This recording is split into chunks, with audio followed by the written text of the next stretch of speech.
Biggest technological revolution we've seen maybe since the internet. It's just speaking absolute rubbish. It's telling people they should eat rocks every day. If you want the cheese to stick on your pizza, maybe try glue. I might turn a bit of a blind eye here and use it because it sounds great. So we just thought, let's just get 30 This is the Grow Your Clinic podcast from Clinic Mastery. in other businesses anyway. How do we get creative to still attract great people? Try to give them a job that they couldn't get better elsewhere, because if they can get it better elsewhere, there's going to be a temptation. AI is at a point where it can automate stuff, it can do things fast, it can do things cheap, but probably not as well as it. Welcome to the Grow Your Clinic podcast. My name is Ben Lynch. In this episode, I speak with Joel Friedlaender, the owner and founder of Cliniko, a patient management system that has been serving the allied healthcare industry significantly over the last 14 years and has a massive footprint here in Australia, the UK, and now expanding across the globe. We talk integrating family into business, how to create a culture that retains talented team members. They've had very few people ever leave the company. How do you recruit that talented team member even when you don't have a lot of time or money to do so, and the creative ways that they've had to do it over the years? And of course, the place where we kick off the conversation, AI, artificial intelligence. What is the state of the union as he sees it being in technology? All right. Let's kick off this conversation with Joel. Let's start with AI. Yeah. It's all the rage at the moment. It seems a lot of platforms in the space are including AI. There are new AI tools that connect with Cliniko. How are you thinking about this AI wave? I think it's really interesting. Obviously, it's like rapidly developing, and I'm always conscious every time I talk about it that like what I say today is relevant today and maybe not in 4 weeks or something. You never know. But it's both like, biggest technological revolution we've seen maybe since the internet. But also there's a lot of hype around it. Maybe a bit of money behind it, a little bit of snake oil that goes with it. So I think it's a real mixed bag. There's like no question on the promise of it, but we're kind of only talking the hype and the upside and not really talking the reality of it or the efficacy or the accuracy or some of those things. So I think especially if we look at a healthcare focus, those areas need to come more under the microscope than maybe they do in other areas. So what have you found? Some of those downsides? Because I think, yes, the upsides get a lot of PR, good PR. What are some of those downsides that you're considering? You've been immersed in it for a while. Yeah. So if we're talking specifically generative AI, and by that, I mean AI that produces content. So the most common that people are looking at is the LLMs, the large language models, and they produce text. That's by far the most popular with like ChatGPT. And then you've got image generation as well, where there's like Mid-Journey, Stable Diffusion, tools like that as well. So if we talk generative AI, the interesting thing about it is like it's a very complicated tool that has a simple premise, particularly the large language models, which is they're really just predicting text to give you. So if you use a large language model and you give it a prompt, it's got a lot of training from the internet. But what it basically does is say, what's the highest probability first word I'm going to give you? It gives it to you, and then it looks at that again and says, what's the highest probability next word I should give you? And it does, and it goes through the process to create some text. So maybe the term artificial intelligence is a little complementary to it because it's a sort of statistics and probability machine, and it's just doing it based on all the knowledge it got off the internet. So it's not really smart. It's not really using reason, but the results can be quite magic because of the amount of training data that it's gotten. And sometimes we don't even know how it comes up with what it does because we don't exactly program it to do what it ends up doing. We give it a model and an architecture, we feed it a lot of data, and it does its thing. And it can be surprisingly good or surprisingly bad. And I guess on the bad front, we've got things like hallucinations. So that's the term that's used for AI when it makes stuff up, when it's not accurate. If anyone's been seeing Google Bard recently, it's kind of had a somewhat infamous launch because it's just speaking absolute rubbish. It's telling people they should eat rocks every day, or if you want the cheese to stick on your pizza, maybe try glue. So we're seeing, particularly with Google Bard at the moment, some of this, but all of them have it.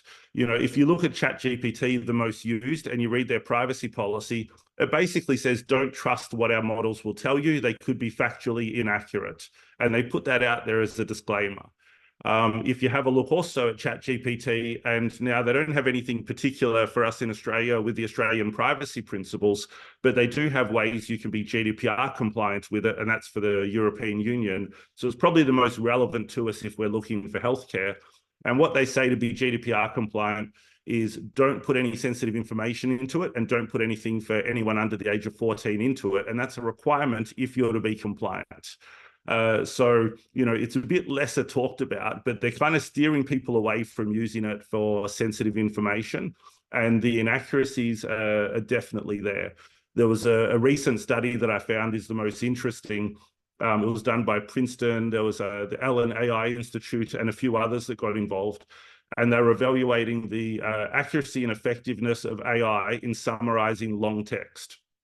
And the way they went about this was they actually used it to summarize non-fiction books. Oh, sorry, not non-fiction, fiction books they did. They needed content that the AI didn't already know about, so they chose fiction books made in the last year that the AI's never seen before. And it had it summarize, you know, the main stories, the main characters, things like this. And it did terribly. So like ChatGPT-4, for example, 80% of its summaries had factual inaccuracies or hallucinations in it, and 60% had core omissions. So it might have left out a main character, a main story arc, or something like this. So this is the bit where I say we're not so much talking about the effectiveness and accuracy of it yet, but we probably should. And I think we should when we start to look at one of the most popular use cases in healthcare is to write your treatment notes for you or to do a report. And, you know, probably anywhere else in the medical space, we say there's a new tool, let's look at the evidence behind it. And maybe in this space where like there's a new tool, it's so compelling, so I hate to write my notes and I want to save time, I might turn a bit of a blind eye here and use it because it sounds great. In the Cliniko survey that you did in 2021, I think it was, the stats were quite interesting that you had published on the website. We'll link them to the show here, that time management, admin tasks, and writing notes seem to come through in spades as people's biggest problem or challenge. And so to your point about a compelling proposition, being able to write letters and reports with the assistance of AI. So then what do you say to the clinics that are testing these products, considering these products? What practically, apart from maybe consider the caution or maybe understand the terms, like how do you see that playing out practically? Yeah, so I think there's two parts. One is the compliance side of it. So you need to make sure that you're compliant and not breaking any laws in doing so. Now, there is ways to send healthcare information via these LLMs being compliant. So one example is if you're using ChatGPT, you need to not do it via the ChatGPT application you just download for free. And you need to not use a service that is directly connected to OpenAI's API, where the data's all going to OpenAI. Even though it's not explicitly said that that's not compliant with the Australian privacy principles, and I've looked into this quite a bit, all indications are it's probably not. But it doesn't need to be, because for a software company that's using this tooling, they can host their own version of ChatGPT using Microsoft Azure, a hosting platform. And if they do get a contained version of it, and they're not sending the data to OpenAI. So if you're using something that's using ChatGPT specifically, then you want to make sure they're hosting their own version in Microsoft Azure rather than going directly to OpenAI's API. And it's pretty simple for a software side to do it. They should be doing that as a bare minimum. If they're using different services, other popular ones like Anthropic Claude, there's ways to be compliant using through AWS Bedrock, it's called, which gives you, again, a similar type of service. So you just want to check a little bit to make sure they're doing it in a compliant way, mostly meeting the Australian privacy principles. And then you kind of got to go in with your eyes open. You've got to know that these things will hallucinate. So anytime we're talking note taking, you really need to review them. Now, we have a bit of a disclaimer like, oh, it's a draft and you review it and that's how we're all fine. But do you really review it every time? If you do two and they look fine, do you start getting complacent? I would recommend don't. And then the other thing that I think isn't spoken of enough is the omissions. So it's one thing to look for inaccuracies in what it's given, and they're probably easy to spot straight after a session, but will you notice the things that are omitted? Like, let's say we had a, penicillin allergy, or they've had a hip replacement or something significant that must be in those notes, but gets omitted. That could be quite a problem. So when you're reviewing the notes, it's not just the inaccuracies, but it's really looking for the omissions as well. And Cliniko, you have a connected apps page on your website for tools like this that you connect with, or they connect with you, so people can check that out. We'll link that up over here. How then are you and collectively as a team thinking about AI within Cliniko? What's your latest thinking in how you're applying it, maybe as a team? Do you use it behind the scenes as a team for your own workload? And then also what comes through on the client side for the product? Yeah. So on the note-taking stuff, we're actively not doing it. I don't feel comfortable with the state of AI for note-taking. It's not that I think you can't do it well enough, but it would really take dedication from the people building it to do so. And we wouldn't be able to put that dedication to one specific feature like this.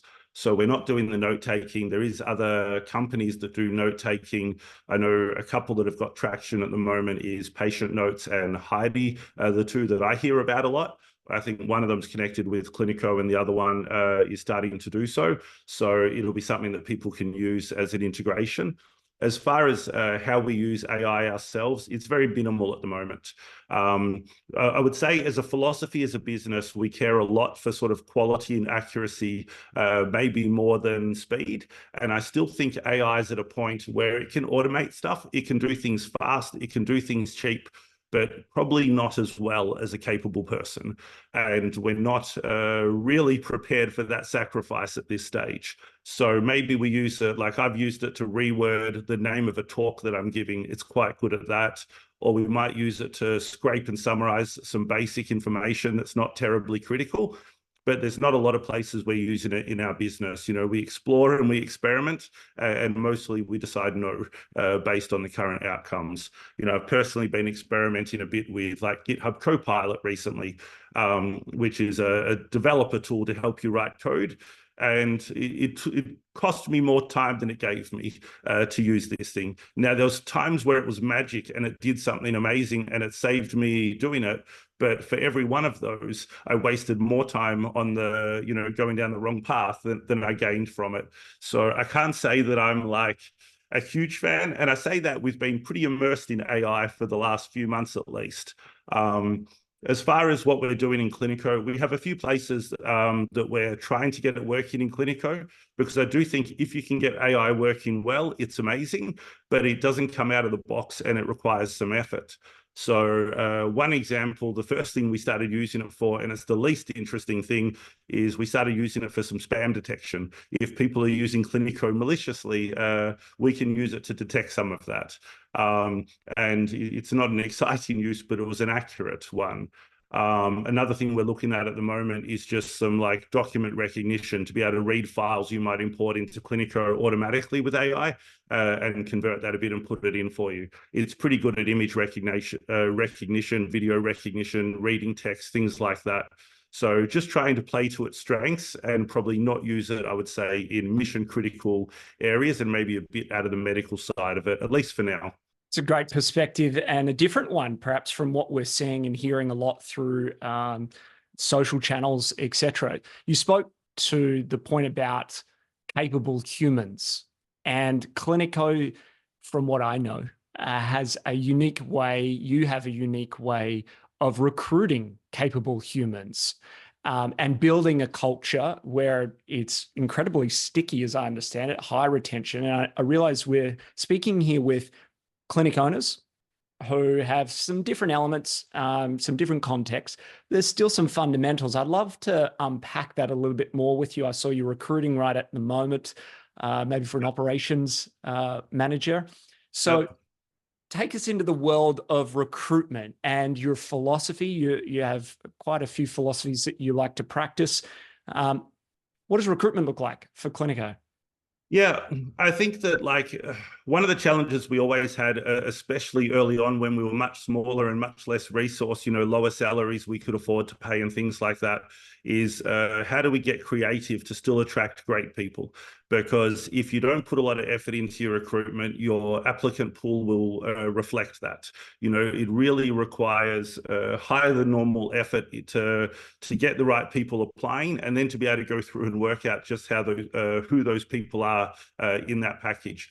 And just to interrupt, what were some of those creative things that you did back in the day when you didn't have the resources? Because I know plenty of folks watching or listening and going, yeah, I don't have a massive budget or a lot of time perhaps. So what were some of the creative things or messages you would share with others?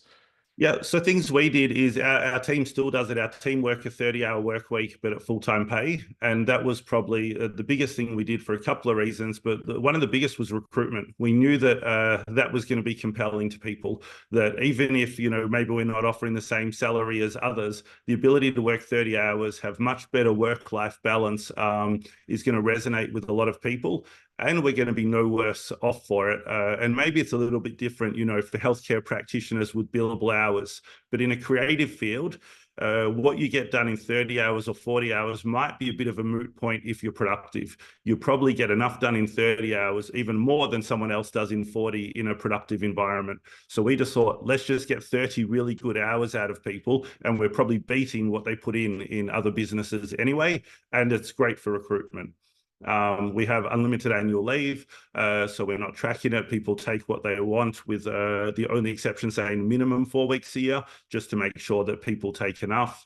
We don't have hierarchy or managers in the business. We're not doing performance reviews. We don't have things like this, which for really capable people that crave autonomy can be quite an appealing perk in its own right.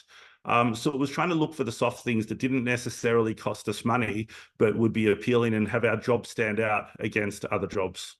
So then someone listening in goes, especially in a healthcare setting, couldn't offer unlimited leave in that example because of, billable hours being important for it being sustainable for them. But maybe on one element of that is people saying, well, do you get people that take it a little bit too far? Give them an inch, they'll take a mile kind of thing. How does that maybe self-police, or how does the culture support, people doing some honest work as well? How have you set that up? So I'd say two parts to it. One is we do a fair bit to try and help on that front, and I'll go through it. But the other is we've probably had one or two people over the time that did take advantage of it. But we've been going 14 years. We're a team of 55 now, and one or two people, I would say, what an acceptable cost to run the business, how we do. Easy, that's no problem for me. But as far as people not taking advantage, I think they've just got to want good for your business. I think that people have to care about the business they're working in. They need to see the purpose of it.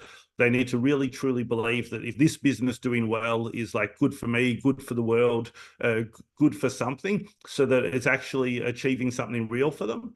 And they should like the people they work with. They should just feel good all about it, that they're intrinsically motivated to want it to do well and to do their bit towards it. And maybe even making sure people are really aware that they do make a difference. So sometimes it can be easy to think you're just one small piece, and whether you turn up each day or not doesn't really matter. And I think trying to just build awareness around, the impact or the result of a business is just the accumulation of all the people in it. So each single person, especially in a small company, what you turn up every day and do is what the business achieves. How do you let people know that, or know that they're feeling that, if, say, you don't do reviews where perhaps that might be a formalized structure to be able to celebrate someone's progress or contribution? How do you make the team feel that? I think part of it is transparency. So having people really see the big picture in the company and understanding the impacts of things. So, people like in our company, they can see our revenue, they can see what things are costing us, they can see our growth, all this kind of things. So they see the big picture of the company. They can watch the impact of projects and things that have made an effect on it. And I think also just having like some true responsibility. So stripping away the managerial level means you really know why you're doing the work you're doing. If you're doing work to achieve a KPI or to satisfy a requirement from your manager, that's different to helping a patient get better or improve marketing in the business so that the business actually brings in more patients and all the practitioners are busier and earning better. And, once you actually get to work towards the real goal and not some maybe more arbitrary goals in the middle, I think you see the purpose and feel it a lot better. So with no managers then, do you see yourself as a leader? And if so, how would you characterize your evolution and journey over the 14 years as being the leader of Cliniko and creating a culture like this? It's changed quite a lot, but I wouldn't say necessarily like with intention. I think I just naturally get pulled in different directions and work in different ways and adapt. I'm so confident I couldn't do the job I do today 14 years ago when I started it. There's so much learning along the way, so that it's never a big jump. If I was to look at a business the size we have now, it'd be too daunting, but it was never a big leap. It was always those small incremental jumps along the way that felt manageable. But I still think I don't know, I could never define what I even do each day or my role, because it's just still, I think you feel a lot of gaps when you're the person where ultimately you're responsible for things. So, you try to put people in place to handle all the different things, but in the end, you're still the gap filler at the end. We have to talk about the octopus status. It's like one head, many arms, and different things, and sometimes a lot of it sucks. Yeah. Yeah. So as part of collaborating, fostering that team environment, the culture, and as you spoke to, clarifying the vision, setting the vision, where are we going? You are helping shape the future of the allied health care industry. How do you talk about that and look at the future of allied health over the coming years? It's tricky. I think, we obviously touched on a lot of it, but AI is the hot topic for everyone, and what impacts is that going to have throughout the field is hard to say. But I think that we take, a serious responsibility in that vein. We have a significant portion of the market in Australia and in some other countries as well. So what we build into Cliniko gets used. I always think of it, for example, if we're going to put a report into Cliniko that gives you some metrics and information, people are going to use it, and people are going to trust that report and assume it's a good idea to listen to those metrics. So there's a real responsibility of what do we put in there, because that's going to shape some behavior down the path. So definitely, we're much more considered. Things have to get past an initial barrier to be able to get considered and get released. Before, and maybe in the earlier days, it was much easier just to be responsive to everything, be like, yes, we want it. Yes, we want it. We will put these things in. But, we have approximately 100,000 people use the system every day. And it comes with a feeling of responsibility to do right and to say, all right, if we put something in, we can't take it back. It's going to be there a long time. What's this doing to the behavior of clinics that are using Cliniko, and how confident are we? So, we're more careful on the decision making and cognizant on it. And I think also, we've just got to get things right. We've got to make sure features work without bugs. The quality's got to be there. The performance has got to be there. The security has to be there. It puts a different onus on releasing something. But, where we're moving in the future, I always thought that telehealth is still, for many modalities at least, going to get bigger. It certainly had a massive jump through COVID, and we've seen a lot of residual use of telehealth since COVID, but maybe more drop-off than I would have expected as well after that time. So it's still heavily used through Cliniko, and we didn't have it at all before, but it hasn't maintained a level that I thought it might still keep up. But I think that's also because we're quite heavily skewed to manual therapy. And, you know, even though it can be desirable for telehealth for a number of benefits to the practitioner and the business, very hard to put your hands on someone through it. So I think, you know, that was inevitable on that front. And I think we're just yet to see what AI looks like in the healthcare setting properly. Will the automatic note-taking get good enough? Will people be happy with the lack of privacy that goes with that? You know, if we look at the fact that there's a microphone in the room, usually recording the whole session. So now all your personal conversation and, you know, medical conversation all goes into the summary at the end. Does it change the way treatments work a little bit, where now you're a bit more careful what you talk to your practitioner about? Is your practitioner going to start narrating what they do with their hands because they want the microphone to pick it up and summarize the treatment? We kind of don't yet know what impact the notes part will have or what other things it will have. You know, will we start to see effectively your medical co-pilot while you're writing your treatment notes, and you start to note a bit of soreness here, a bit of something here, and it pops up and says, have you considered diabetes, for example, which might be a terrible example because you probably don't diagnose diabetes from soreness. Maybe you do, it's not my space. But will you have some kind of co-pilot there? You know, Google brought out, I think it's Gemini Med, they called it, which was a real healthcare focused AI agent. And maybe you'll have that, and maybe that will get good enough at one point to be a little mentor in your room, you know, helping you out. I'm not sure. Do you have a sense or even a desire for where AI can be most beneficial for clinics moving forward? You've immersed yourself in it. You've made some comments around note-taking and report writing and where it will sit, some of the security reasons. But do you have a, you know, in an ideal state, this is where I think, you know, with the right parameters, AI could be deployed and add tremendous value to clinics and patients ultimately? Yeah, I think letter writing is one that it should be good at because it's so good at natural language. So it should be able to say, here's my treatment notes, give me a summary letter to a doctor that describes all of this. And maybe we can achieve it well enough now with enough effort, or if not, with the coming models. Because the thing is, you can build on AI now, and then the next model comes out.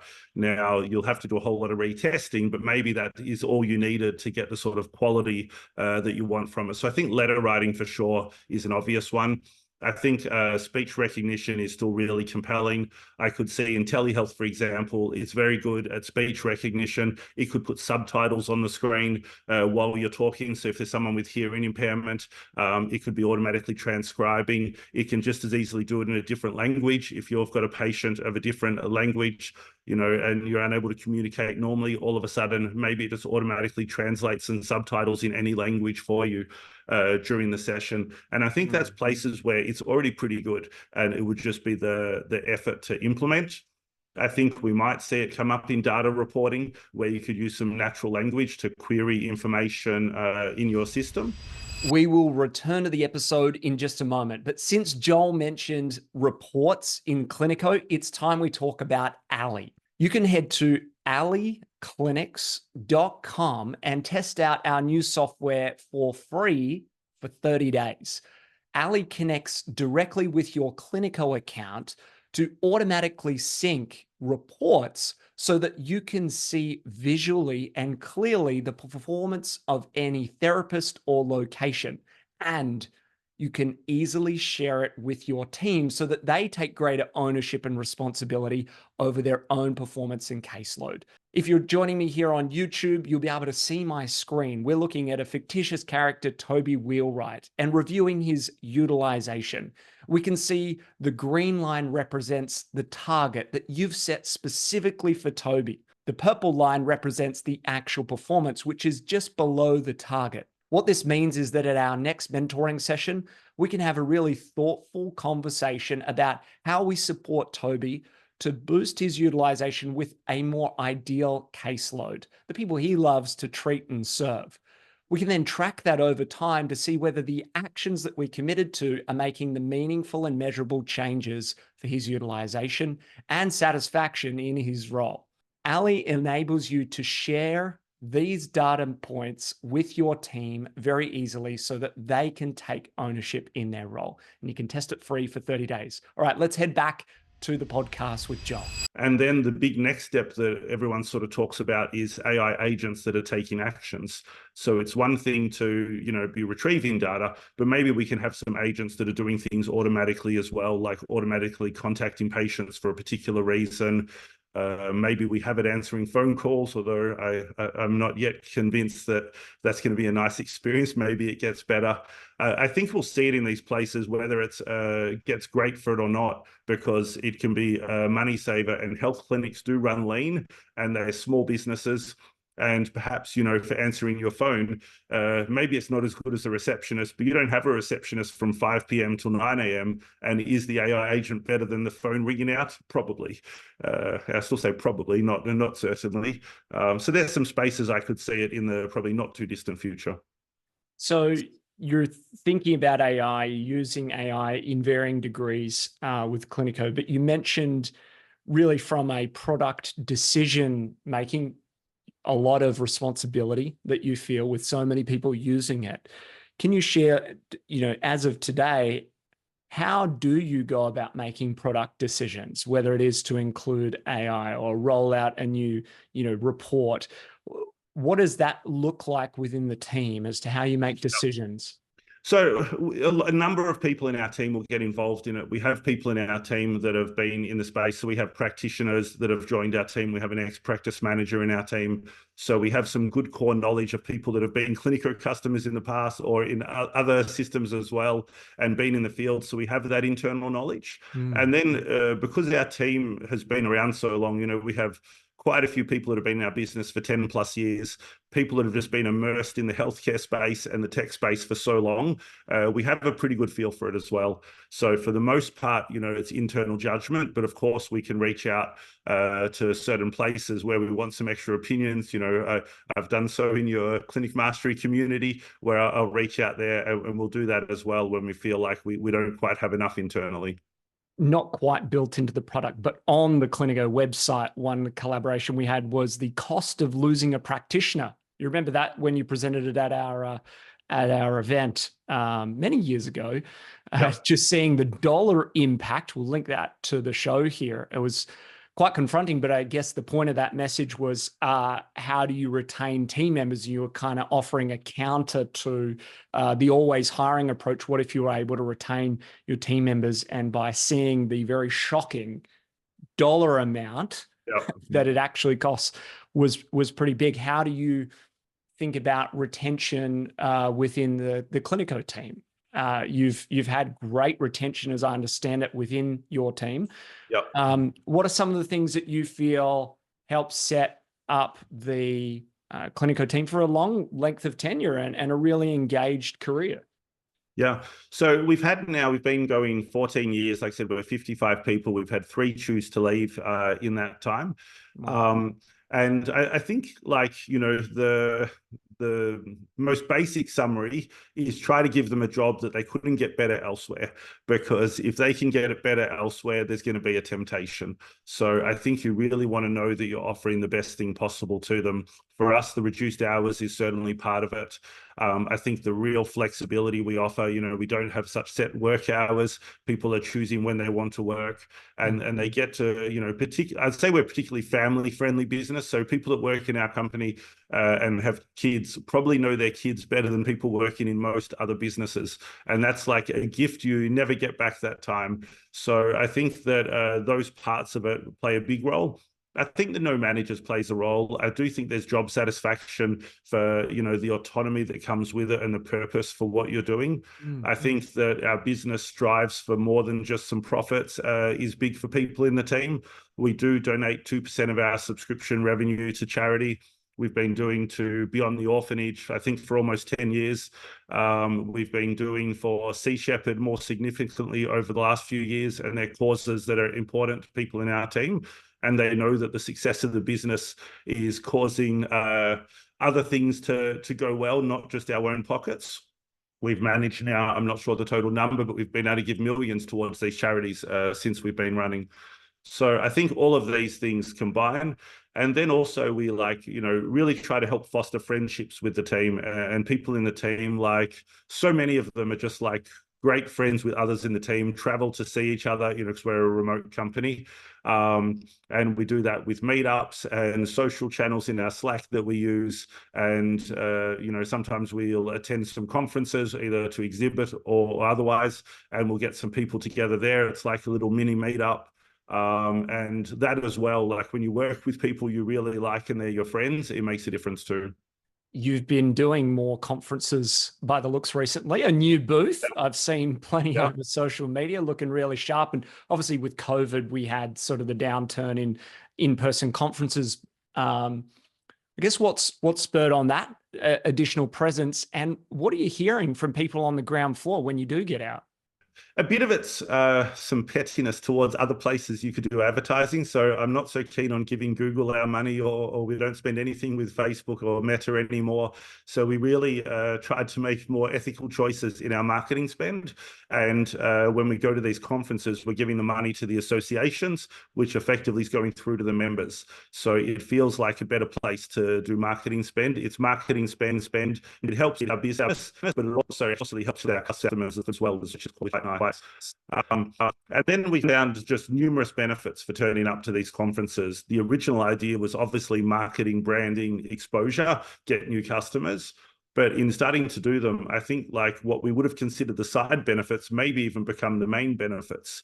And that's like, I attend a lot of these conferences myself, and been able to stand there and just talk to customers, talk to potential customers, and hear what they need, what goes well, what doesn't go well. It's like the best focus group I could get. And I find it invaluable for getting a feel for what, people really want the system to do or what their pain points are. And that alone might make these conferences worth it. Like I mentioned, we get our team together for it. So it's just a nice chance to get 5 or so members for our team together, stay together for a few days, have some dinners out, do things like this, some nice bonding in the team. And then I think also, people do appreciate when you turn up to their events. They don't have to come looking for us. They're there anyway for their conference, and we'll come to them and be available. And, we go there not to sell, but just to be present and answer questions and be there for what they want. And are you noticing a trend at the moment with what people do want and what they're coming to you talking about? I don't know if it's anything new. There's certain glaring omissions we have that we are looking to address right now. Probably our easy number one is with our intake forms. People need those going directly into the record, so we're onto it. So I think more there's some obvious stuff that we know to get going on, and it's been it's pretty consistent what things are most popular with most people. But we're like hot on it now. We've just hired 6 developers over the last 6 months. And we are like raring to go on some of these things. That's fantastic. You spoke before about family and being very family inclusive. How do you manage your work from a home destination, home office? How have you over the years managed the dynamic with raising a family and being a business owner? That is such a common thread for listeners, for our community, is starting a family, expanding a family, integrating family into what they do. What are some of the things that you've found personally quite useful, and maybe also by extension, the Cliniko team have found useful in integrating family? I think for myself personally, like you just can't afford to be ineffective or not productive when you have time to work, because your time becomes more precious. You've got set hours in the day that you want to spend for work, for personal activity, for family. So you can't go into work and have 5 hours work to get done and spend 10 hours doing it. It just won't work. So you need to get really self-reflective on when you're productive and when you're not. And if you're not, maybe you can walk away and do some of those other things that you need to get done and then come back to it, rather than kind of procrastinating and staring at your screen. When it's your own business, there's no credit given for sitting there. There's no benefit that you sat at your computer 9 to 5 or something like this. It's only what you get done. So I think you become much more protective of your time and your productivity, and a bit focused to do it. I have the benefit of having a separate office to the house, but I think you need some space away. You need some uninterrupted space to be able to get in the zone and get productive. And then, if there can be flexibility in the work, I think that could be advantageous. I find, often I'll do a few hours work once my kids are asleep, and I'll do some hours in the day, and I can do some time for health and fitness during the day, and just work it out with some flexibility that fits like a family schedule, not just my own. I like that sort of flexibility in how you've set things up. I know myself as well that there've been many years getting to know the Wiggles particularly well in between as a bit of a break. But I love that point about being effective when you are at work, when you are doing the things, whether that's from a home office or in the clinic, wherever that might be for those that are listening in. That's a great point. And I think you almost have like some more accountability with it. Like previously, you're kind of accountable to your business, but you could throw more hours at it. But now, like if I come out here and I waste my time and I've got to do more work at night, like that's costing my kids. So you have a better reason to be really disciplined with it. It's a great point. Costing your kids, that goes straight to the heart. And also the accountability. That's a really great way to think about it and frame it, because I think you can just keep adding to the to-do list. It's continuing to grow. So you can always say, well, I need to work a little bit more. So yeah, great distinctions, Joel.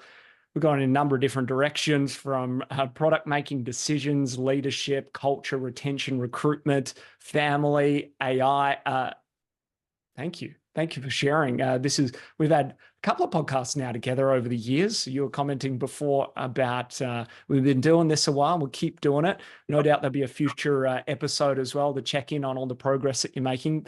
And we're excited as well to have our new product, Allie, connect into Cliniko and really be a practitioner support hub using some of the Cliniko reports that you've developed over the years, ultimately translates into better patient care. So yes, we are continuing to be more connected, which is really cool. Yeah, it's great. And I think always people are really starting to embrace more connected apps now. I know some years ago there was some resistance and they're like, it should all be in one place. But I think that people really came around to the idea that like no one system is going to do all these bits so well. I know that we cannot dedicate to a reporting engine like someone that's their sole focus. So it really seems like there's been a change in mindset and appreciation of it. And those kind of, like Allie, this kind of thing that lets people do a lot more has been really good. Yeah, that's awesome. Well, thanks so much. For those tuning in, you can catch all the show notes on our website, clinicmastery.com, and come check us out on YouTube and watch. If you're also subscribed to our podcast on the traditional listeners like Apple and Google, fantastic. Come over to YouTube and check out the channel. Joel, thank you. And we'll see you on another episode sometime in the future. Thank you. Thanks for tuning in to the Grow Your Clinic podcast. To find out more about past episodes or how we can help you, head to www.clinicmastery.com/podcast. And please remember to rate and review us on your podcast player of choice. See you on the next episode.